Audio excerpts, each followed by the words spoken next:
ఎటువైపు నుంచి వచ్చినా మనసు బలంగా ఉండడానికి భక్తి కారణమవుతుంది. అలా ఎలా?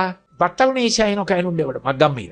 ఆయన భగవంతుడిని నమ్మాడు కదూ, అబద్ధాలాట. ఆయన చీరలు పంచెలు పట్టుకెళ్ళి సంతలో కూర్చునేవాడు. అయ్యా ఇదెంత అడిగితే, రామచంద్రమూర్తి అనుగ్రహం చేత ఈ పంచెలో 100 రూపాయలకి సంబంధించినటువంటి ప్రతి వాడాను. ఇది నెయ్యడానికి నాకు ఒక 10 రూపాయలు, నాకు లాభం ఓ 10 రూపాయలు కావాలి. తెరసి ఈ పంచె 120 రూపాయలు. ఆయన చెప్పిన దాన్ని బట్టి ఎవరికి అబద్ధం కనబడేది కాదు. నోరు వివిధ అన్నింటికి రామచంద్రమూర్తి అంటే అనేది 120 పుచ్చుకుపోయేవారు. ఆయన డబ్బులు పట్టుకుని ఇంటికి వచ్చి రాత్రి పలహారం చేసి పడుకుని రామచంద్రమూర్తి యొక్క నామం గుణాలు చెప్పుకుంటూ హాయిగా కూర్చున్నాడు. అటుగా దొంగలు వెళ్తున్నారు. వీరెవరో బాగా బలంగా ఉన్నాడు, చక్కగా పడుకున్నాడు, ఈ మూట మొయ్యలేకపోతున్నాం, దోచుకొచ్చింది, కాసేపు ఇతన్ని మొయ్యమందామని పిలిచి ఇది మొయ్యి కాసేపు అన్నారు. రామచంద్రమూర్తి అనుగ్రహం మీ మూట మోస్తానన్నాడు. ఆయన మూట మోస్తుంటే అక్కడి నుంచో ఈరలు వినపడ్డాయి. రక్షకభటులు వచ్చారు.